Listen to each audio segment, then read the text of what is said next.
Slurpty-derp, my G's. Mike has got his coffee cup and he's ready to slurp for the kingdom of Slurp God. Anyway, hope you guys are doing well. I have just got back to Berlin after a very amazing trip to Israel. I was in Jerusalem for 4 days, which was just insane. And then I was in Tel Aviv for 4 days as well and played a show there. Was it last night or the night before last night? And I just recently got back last night, and a little bit feeling slightly under the weather, I think, from all the travelling. But I've been definitely well enough to make a sick little vital bass today for my return, which I wanted to share with you guys and give a few little sound design tips, of course. So let's have a quick little listen to the bass here.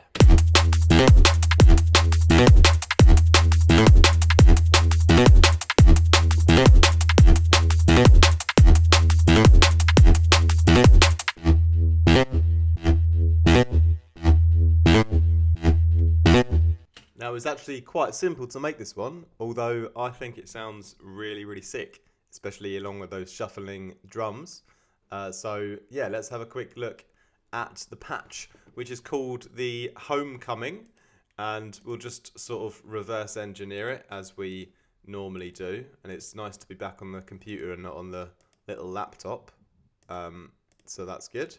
Anyway, so we're starting off with just a sine wave, and what I've done in the MIDI is I've just played a long E, which is obviously very simple, and then I've got a couple of little grace notes, one going up to a C, like kind of all the way up here, and then another one down to a B.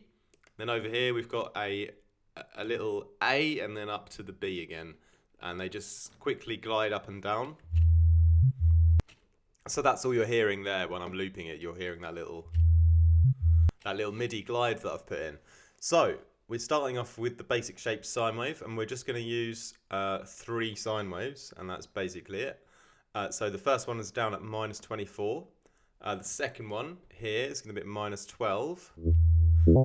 And this one is going to be FM'd from oscillator 1. So yeah, got a nice low one going into this slightly higher one. And then also we're going to track the level of the LFO1 here. So it's going to go from 0 right at the start and quickly go up to 100 and then back down again.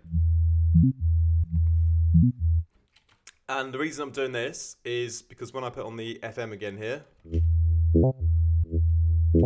we're going to add in some distortion, and you're going to really hear the kind of effect, like nice and clear. So hard clipping distortion and turning it up a lot, about 16.5 dB. And it's important to do this already quite early on in the sound design process here.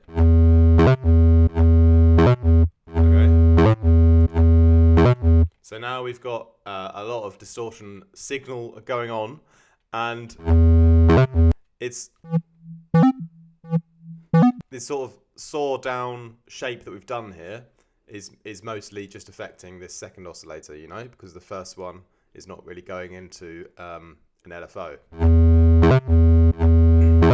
Okay, and what I've also got here is I've got a LFO2 modulating the shape of LFO1.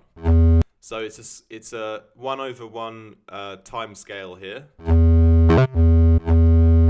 And if I were to take that off, then you'd hear the shape as it is just normally, you know. But having this on is a little bit more interesting. To say it's a similar kind of timing, what's happening with our saw down, but it's just some slightly different alterations in the kind of rhythm that are happening, which make it just a little bit more interesting.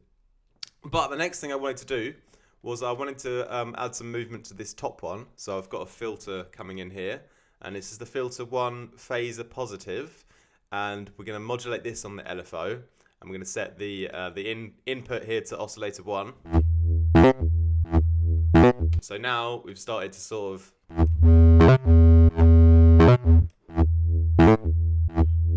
give give a bit of shaping and yeah, nice dynamic movement to that first oscillator, so it's not just on the whole time.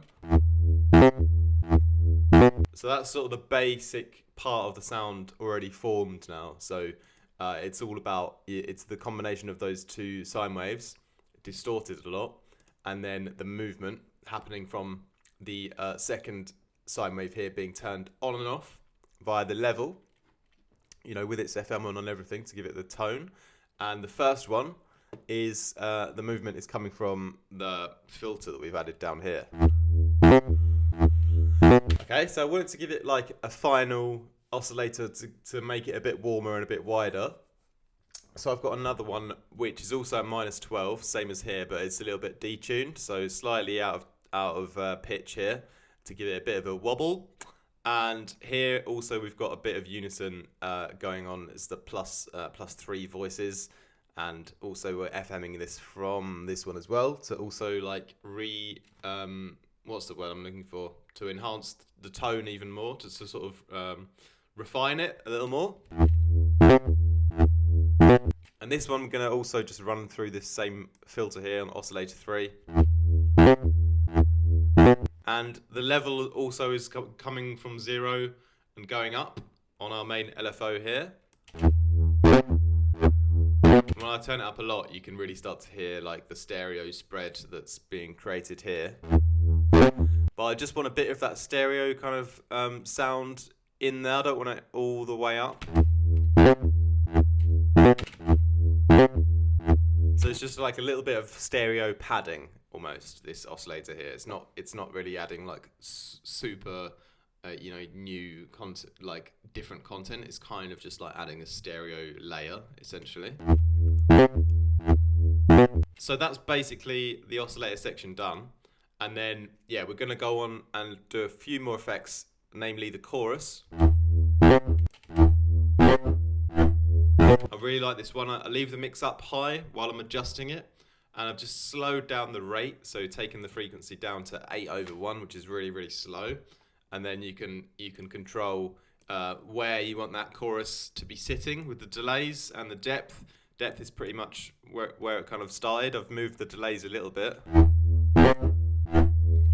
And then, yeah, all we're doing is making an extra kind of stereo signal again on top of everything else to blend back in again.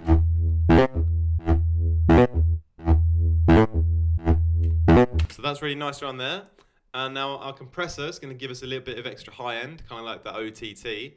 I'm going to turn the attack up quite a lot, take the release down a bit, and then take the mix all the way down. Because if it's up high, we're going to get this high end kind of fizz. It's going to be on the whole time, but I want to mix that high end fizz that the compressor kind of brings on and off without LFO. So simply just tracking that LFO to the mix here.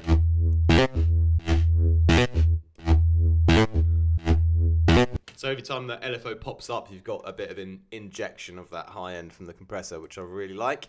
And then all we're doing after that is a couple of % of delay. Just give it a little bit of a tail. Same with the reverb, just a couple of % here. Sort of taking out the low end on both of these in the kind of within the plugins there. And then with the EQ, I've done a little bit of a high end boost and a little bit of a sort of mid-range boost to finish off the sound. Kind of like just makes it sound really full and loud when you boost the right areas there. And that's basically the homecoming vital bass for you guys.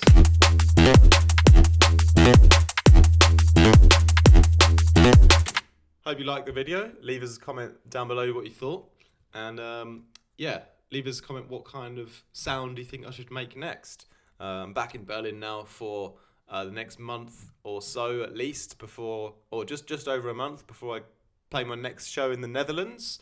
So I'll be available for lots of one-on-one teaching. If you guys want to join in, just feel free to book in on my website. Got quite a lot of bookings already starting today and continuing the rest of the week. But I'm really up for teaching a lot at the moment, so come and join in for a lesson. And yeah, we're doing some new vital presets coming soon. Got a new track coming out on the label in just under a week, so that'll be up on the YouTube channel as well, from a new artist joining the label. And thanks a lot for your submissions as well. I do always listen to the label submissions sent by email. It might take me a week or two to get back to you, but you'll know if I definitely want to sign something from you. But yeah, so we're starting off slow with the label. We're just building it one artist and one song at a time. So it's a long term project. So don't feel offended if you know we haven't got time to sign everything straight away. And yeah, aside from that, I mean, yeah, just I had such an amazing time in Israel. It was just absolutely wicked. And on my last night there, played a sick show. People really enjoyed it. It was nice to see the D&B love in Israel so strong as well. It's really a global power that we've got here on our hands with the D&B, which is amazing. And yeah, being able to teach on YouTube and bring people together from all over the world is just an absolute blessing. So thank you guys all for being a part of the journey, and love to hear your comments down below. I'll always try and write back to you as well as soon as I see it. So thanks a lot, my G's. Have a great rest of your day. Peace out. Much love.